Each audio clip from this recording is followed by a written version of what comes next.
अच्छा सुनो, सब्सक्राइब करते वक्त ना घंटी बजा देना ताकि जब मैं ऑनलाइन आऊँ तो तुम्हारे फोन की भी नमस्कार दोस्तों, आप सभी का स्वागत है हमारे YouTube चैनल पर। तो आज हम बात करेंगे डीएलएड एग्जाम 2020 लेटेस्ट अपडेट। तो दोस्त इस वीडियो में डिस्कस करेंगे 19 सितंबर 2020 आज सुबह से लेकर रात तक की अपडेट, और कुछ अपडेट दोस्तों आपको 20 सितंबर की भी इस वीडियो में देखने को मिलने वाली है। सबसे पहले दोस्तों आज की सबसे बड़ी अपडेट, छात्रों का सोशल मीडिया अभियान सफल रहा, 5 साल संविदा का नियम निरस्त हुआ। जी हाँ दोस्तों, अब सरकार कह रही है यार ऐसा कोई नियम आने वाला ही नहीं था। जी हाँ दोस्तों, लेकिन आपको पता होगा पिछले कुछ दिन में आपने न्यूज़पेपर में देखा, अपडेट्स आई, सोशल मीडिया पर लगातार ये बात ट्रेंड होती रही। एक और अपडेट को देखिए, परीक्षा की नई तारीख को लेकर दोस्तों लेटेस्ट अपडेट हम देखेंगे। सरकार ले सकती है बड़ा फैसला और परीक्षा के लिए आप हमेशा तैयार रहिए। जी हाँ दोस्तों, आज योगी सरकार का एक बहुत ही बड़ा फैसला देखने को मिला है, जो कि दोस्तों जो 69,000 भर्ती थी, इसका विज्ञापन 2018 दिसंबर में आया था। लेकिन दोस्तों इसको जरा देखिए, सीएम योगी बोले एक हफ्ते में पूरी होगी 31,661 सहायक अध्यापकों की भर्ती। मतलब दोस्तों टोटल 69,000 ही पद यहाँ पर थे, लेकिन कुछ पद जैसे इसमें है ना, शिक्षा मित्रों ने सीट को होल्ड कराया है, मतलब सुप्रीम कोर्ट में मामला कुछ कोर्ट में चल रहा है। लेकिन 31,000 पदों पर मतलब ये भर्ती हो सकती है, जो कि दोस्तों महीनों से मतलब कोर्ट के चक्कर लगा रही थी, सालों से कुछ नहीं हो रहा था। लेकिन सोशल मीडिया अभियान के बाद दोस्तों कुछ ऐसा हो जाता है कि सिर्फ एक हफ्ते में भर्ती प्रक्रिया को पूरा करने को कह दिया जाता है। जी हाँ दोस्तों, इस लाइन को सुनिए, सीएम योगी बोले एक हफ्ते में पूरी होगी 31,661 सहायक अध्यापकों की भर्ती। अब दोस्तों आप लोग भी इंतजार कर रहे हैं कि यार परीक्षा की नई तारीख कब आएगी डीएलएड में। जी हाँ दोस्तों, सभी छात्रों को एक बात तो पता है कि आपका पेपर अक्टूबर में होगा, लेकिन दोस्तों कितने तारीख से होगा इसको लेकर देखिए, ज्यादा आपको दिमाग नहीं लगाना है। बस इतना समझ लीजिए दोस्तों, जिस दिन सरकार का फैसला आ जाएगा ना, उसी दिन दोस्तों आपका पेपर शुरू हो जाएगा। जैसे आपने देखा होगा प्रमोट करने का फैसला काफी दिन के बाद आया, लेकिन अचानक से आया, वैसे ही दोस्तों परीक्षा का जो नया फैसला होगा वो भी बिल्कुल अचानक से ही आएगा और आपका पेपर शुरू करा दिया जाएगा। मतलब कुल मिला के कहने का यही है कि आप अपनी परीक्षा की तैयारी युद्ध स्तर पर रखिए, मतलब हमेशा तैयार आपको रहना है। तो डीएलएड सेकंड चतुर्थ सेमेस्टर एग्जाम डेट 2020 इसको हम देखेंगे और पीएनपी लेटेस्ट अपडेट सब कुछ डिस्कस करेंगे। इस बीच एक और बड़ी अपडेट निकल कर आती है बीएड काउंसलिंग की तरफ से, कि बीएड काउंसलिंग की तारीख दोस्तों 1 महीने आगे बढ़ चुकी है। जाने अब कब से शुरू होगी काउंसलिंग। देखिए गाइस, आपको बता दें जो बीएड की काउंसलिंग की प्रक्रिया फिलहाल अब वो 19 अक्टूबर से शुरू होगी। बीएड संयुक्त प्रवेश परीक्षा की राज्य समन्वय प्रोफेसर अमिता वाजपेयी ने बताया कि काउंसलिंग की प्रक्रिया 19 अक्टूबर से शुरू होकर 8 नवंबर तक चलेगी। तो अगर आपके घर में भाई बहन दोस्त यार कोई भी है जो बीएड का एंट्रेंस एग्जाम भरे थे, तो उनका जो काउंसलिंग है वो 19 तारीख से शुरू हो रही है। फिलहाल दोस्तों उनको आप इस वीडियो को अधिक से अधिक शेयर कर दीजिएगा, ठीक है। तो गाइस, वीडियो को शेयर करने की पावर आपने देख लिया कि क्या पावर है दोस्तों सोशल मीडिया की। मतलब सरकार को अपना फैसला बदलना पड़ गया। आपको बता दें दोस्तों, 5 साल संविधान नियम बदलने का एक और रीजन था। आपने देखा होगा अखिलेश यादव जी का ट्वीट आता है, ये विपक्ष के एक बड़े नेता है। उन्होंने ये कहा था कि जैसे ही सपा की गवर्नमेंट बनेगी वैसे ही पहले ही कैबिनेट में 5 साल संविदा का नियम हम पलट कर रख देंगे, मतलब हटा देंगे, खत्म कर देंगे। तो दोस्त योगी सरकार ने सोचा होगा यार छात्र उनकी तरफ मुड़ ना जाए। जी हाँ दोस्तों, काफी छात्रों का रुझान भी सपा सरकार की तरफ से आ गया। मतलब देखिए, सभी स्टूडेंट्स भी अपना फायदा ही देखते हैं। याद रखिए गाइस, आप उन्हीं सरकार का सपोर्ट करिए जो आपकी ये बात करे, बेरोजगारी पर बात करे, नौकरी के लिए करे। तो हुआ यही दोस्तों, फिर योगी सरकार को क्या था, नियम तो बदलना ही पड़ेगा ना।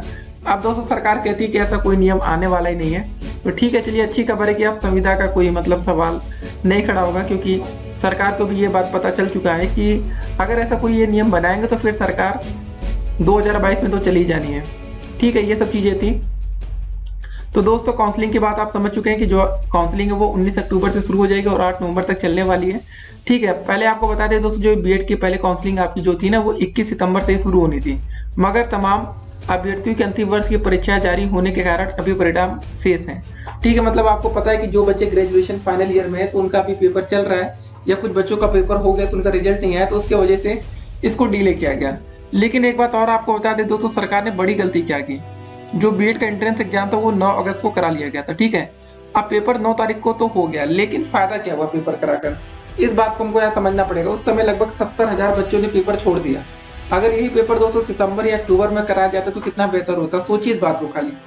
मतलब सरकार के कुछ जल्दबाजी में गलत फैसले होते जिसके कारण छात्रों को नुकसान होता है। उस समय आपको बता दें शनिवार और रविवार को लॉकडाउन रहता था जब बीएड का एंट्रेंस एग्जाम हुआ था, जिसके कारण से बहुत बच्चे जा नहीं पाए।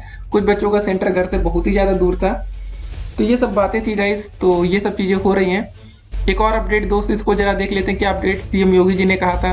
देखिए गाइस, 69,000 जो भर्ती प्रक्रिया है ना, वो 2018 में इसका विज्ञापन आया था। 6 जनवरी 2019 को इनका पेपर हुआ था।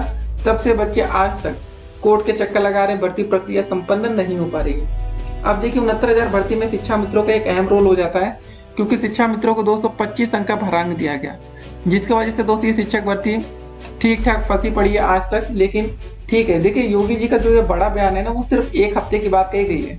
तो वैसे दोस्तों आप लोग का जो पेपर की नई तारीख आएगी वो 2-4 दिन पहले भी आ सकती है। जब दोस्तों एक हफ्ते में नौकरी दे सकते हैं, तो क्या 2 से 4 दिन में आपका पेपर नहीं कराया जा सकता? सब कुछ पॉसिबल है।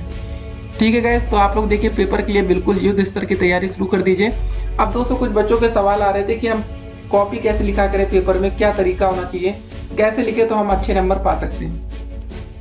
चलिए दोस्तों, हम आपको कुछ टिप्स आपके सामने रख देते हैं, जो कि अगर आप ऐसा करें तो हो सकता है कि आपका जो नंबर है कुछ ना कुछ बढ़ सकता है, ज़्यादा नहीं कुछ तो बढ़ेगा ही। सबसे पहले दोस्तों आपको बता दें, आपका जो पेपर होता है या तो 25 नंबर का होता है या तो 50 नंबर का।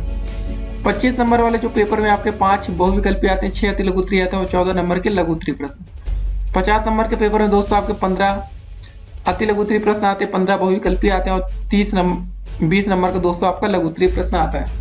अब कैसे करें, क्या करना है, इसको समझते हैं। देखिए गाइस, जो 25 नंबर का पेपर आता है उसमें जो ये 14 नंबर है लघु उत्तरीय का क्वेश्चन, इससे दोस्तों आप कुछ ना कुछ नंबर बढ़ा सकते हैं। बाकी जो 5+6 वाला है ना, इसमें बिल्कुल टू द पॉइंट क्वेश्चन होगा। अगर आपको सही उत्तर पता है तो पूरे नंबर मिलेंगे, नहीं तो 0। उसके बाद जो 50 नंबर का पेपर आता है दोस्तों, 15 नंबर बहुविकल्पी, 15 अति लघु उत्तरीय। ये पेपर देखने में तो काफी आसान लग रहा है कि चलो बहुविकल्पी क्वेश्चन जाता है, 25 नंबर पासिंग होता है। 15 बहुविकल्पी में कहीं दोस्तों से यार से पूछ लेंगे 10 नंबर, अति लघु उत्तरीय तो लिख सकते हैं। बाकी 20 नंबर का आपका लघु उत्तरीय प्रश्न भी आता है, तो यहाँ से भी आप अपना काम चला सकते हैं। देखिए जो 25 नंबर का पेपर होता है, इसमें पास होने के लिए आपको 12 नंबर लाने हैं। जो 50 नंबर का पेपर होता है, पास होने के लिए 25 नंबर लाना है। तो गाइस, कहीं से भी कोई चीजें आसान नहीं होती, ना तो कठिन होती है। अगर आपकी मेहनत ठीक ठाक है तो कोई दिक्कत आपको नहीं होगी। अगर आपकी मेहनत कमजोर है तो ही आपको दिक्कतों का सामना करना पड़ेगा। तो दोस्तों देखिए, जब आप कॉपी में अपने आंसर लिख रहे हो तो जो आपके बहुविकल्पी और अति लघु उत्तरीय, तो इसमें ज़्यादा समय बर्बाद नहीं करेंगे। जी हाँ दोस्तों, राइटिंग ठीक ठाक भी होगी, नॉर्मल भी होगी, तो आपको पूरे नंबर मिल जाएंगे, क्योंकि अति लघु उत्तरीय और बहुविकल्पी में ज़्यादा राइटिंग का कोई लेना देना नहीं होता। इस बात को ध्यान रखिएगा गाइस। ठीक है, राइटिंग को लेकर तो राइटिंग दोस्तों आप बनाना चाहते हैं तो आप लघु उत्तरीय क्वेश्चन में बनाइएगा। हो सकता है कि थोड़ा बहुत आपने गलत भी लिखा, बाकी सब कुछ सही लिखा है, तो एग्जामिनर का ध्यान वहां पर नहीं जाएगा। अगर आप स्केच पेन से बढ़िया, मतलब इसको नहीं होता है हाईलाइट कर लिख रहे हैं, कि जिससे एग्जामिनर में एक इम्प्रेशन था जब जमेगा, तो बढ़िया रहेगा। ये सब चीजें ये आप अपना सकते हैं। ठीक है, तो फिलहाल दोस्तों आप जो समय बर्बाद करते हैं बहुविकल्पी और अति लघु उत्तरीय प्रश्नों पर, तो पहले इसको बर्बाद करना छोड़ना पड़ेगा, क्योंकि वो 1 नंबर का क्वेश्चन है। सही है तो पूरा नंबर, गलत है तो 0 नंबर। ठीक है, वहां पर आपकी राइटिंग ज्यादा मैटर नहीं करने वाली, मैटर कहाँ करेगी, लघु उत्तरीय प्रश्नों में। देखिए गाइस, 12 नंबर हम कैसे ला सकते हैं इसको भी जरा समझ लेते हैं। जैसे मैथ का पेपर आके डीएलएड सेकंड सेमेस्टर या 4th सेमेस्टर में मैथ का पेपर, सबसे ज्यादा मतलब बैक जो लगती है वो मैथ में ही लगती है, गणित में। अब देखिए 5 नंबर का बहुविकल्पी क्वेश्चन आता है।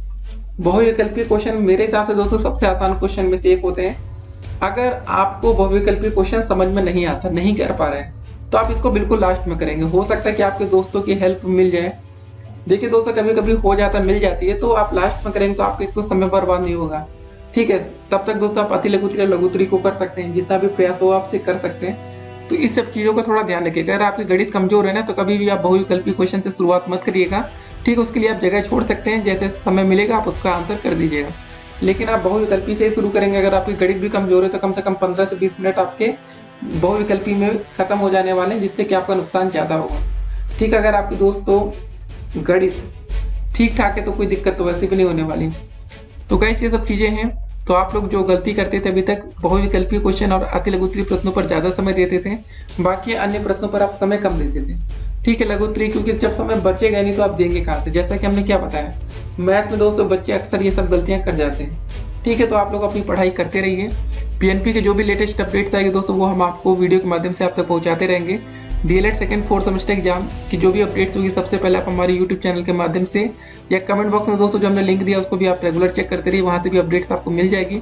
ठीक है, परीक्षा की नई तारीख घोषित गाइस इतना समझ के चलना आपको कि सरकार कभी भी किसी भी समय आपकी परीक्षा की नई तारीख जारी कर सकती है। तो आप युद्ध स्तर की तैयारी रखिएगा पेपर के लिए कि अगर इन केस कहीं से दोस्तों पेपर की डेट आ जाती तो आपको कोई दिक्कतों का मतलब सामना ना करना पड़े। नहीं तो होता क्या है कि आप लोग तैयारी अभी करेंगे नहीं, कल को दोस्तों परीक्षा की नई तारीख आ जाएगी, फिर आप कहेंगे कि समय हमें नहीं मिला, अब एक हफ्ते में या 2-4 दिन में हम कैसे पढ़ सकते हैं। इन सब बातों का भी आप ध्यान रखिएगा। ठीक है गाइस, तो आज की जो अच्छी खबर थी, सबसे बड़ी खुशखबरी, तो छात्रों का सोशल मीडिया अभियान बिल्कुल सफल रहा। तो वीडियो को अधिक से अधिक शेयर करिएगा गाइस, क्योंकि दोस्तों 5 साल संविदा के नियम हम कह सकते हैं आप लगभग खत्म की हो रहे हैं और उम्मीद अब नहीं करेंगे कि ये नियम आएगा। बीएड काउंसलिंग की दोस्तों आपकी तारीख आ जाती है, सीएम योगी जी का एक अल्टीमेटम आता है कि एक हफ्ते में भाई नौकरी ये दे देंगे। तो गाइस आज का दिन बढ़िया था। अब देखते हैं दोस्तों और क्या क्या चीजें होने को बची है। फिर मिलते हैं अगली वीडियो में, तब तक के लिए स्टे कनेक्टेड।